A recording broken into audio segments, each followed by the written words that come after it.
1,70,00,000 এখনো আছি এখানে। আমরা যদি সবাই দাঁড়াই তারা কিন্তু পালানোর জায়গা পাবে না। আমরা কি বাঙালি না? কেন আমাদের সংখ্যালঘু হয়ে থাকতে হবে? আমাদের মা বোন ধর্ষিতা কেন? আমাদের বাড়ি ঘরে আগুন কেন? যাদের উপর হামলা করা হয়েছে আমরা চাই সুষ্ঠু তদন্ত হোক, কেন হামলা করা হয়েছে। আমরা এই দেশের ভাড়াটিয়া নই। দুষ্কৃতিকারীদের জানিয়ে দিতে চাই যারা তাদের লালন পালন করছে। আমরা কিন্তু 1,70,00,000 এখনো আছি এখানে। আমরা যদি সবাই দাঁড়াই তারা কিন্তু পালানোর জায়গা পাবে না।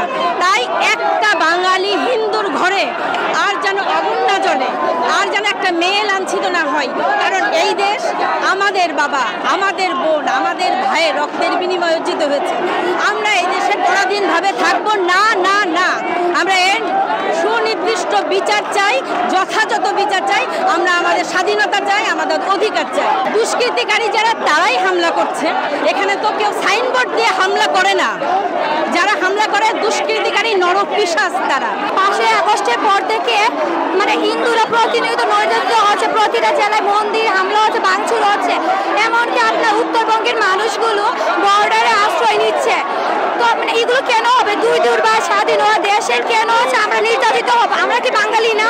কেন আমাদের সংখ্যালঘু হয়ে থাকতে হবে? 20 কোটি জনসংখ্যার দেশে আমরা সবাই সুন্দরভাবে, সুস্থভাবে, শান্তিতে বাঁচতে চাই। এই আমাদের এখন হিন্দু মন্দিরে হামলা কেন? আমাদের মা বোন ধর্ষিতা কেন? আমাদের বাড়ি ঘরে আগুন কেন? এর জবাব চাই। এটা খুবই ভালো লক্ষণ। তবে যদি ওরা সত্যিকার অর্থে মন্দির পাহারা দিয়ে থাকে তাদেরকে সাধুবাদ জানাই, তাদের জন্য শুভকামনা রইল।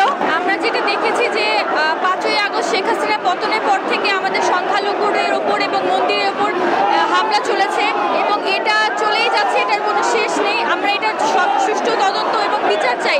যাদের ওপর হামলা করা হয়েছে আমরা চাই সুষ্ঠু তদন্ত হোক, কেন হামলা করা হয়েছে। এবং আমরা দেশের নাগরিক। আমরা চলে ভেসে আসি নাই। আমরা স্বাধীনতা পরবর্তী এবং স্বাধীনতা পূর্ব আমরা বাংলাদেশের নাগরিক এবং আমরা এই দেশেই থাকতে চাই। আমরা চাই না আমাদের ধর্মের উপর আঘাত আনা হোক এবং সংখ্যালঘুদের উপর আক্রমণ করে দেশের কখনোই উন্নতি সাধন করা যায় না বলে আমি মনে করি। আমরা কখনোই এই দেশ ছেড়ে কোথাও যাব না। এই দেশে সবার সমান অধিকার।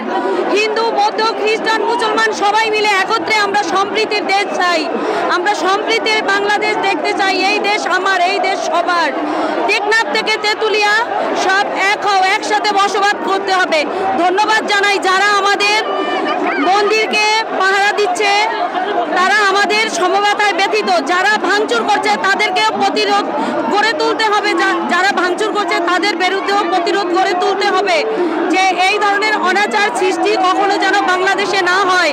মনে রাখতে হবে এই দেশ 12 জাতির দেশ, এই দেশ স্বাধীনতার দেশ। এই দেশ আমাদের রক্ষা করেছে যারা, তাদেরকে সান্ত্বনায় রাখতে হবে। কারণ আমরা বাঙালি জাতি। আমরা হিন্দু মুসলিম কোনো বিভাজন চলবে না। এখানে সবাইকে আমরা ভালোবাসি।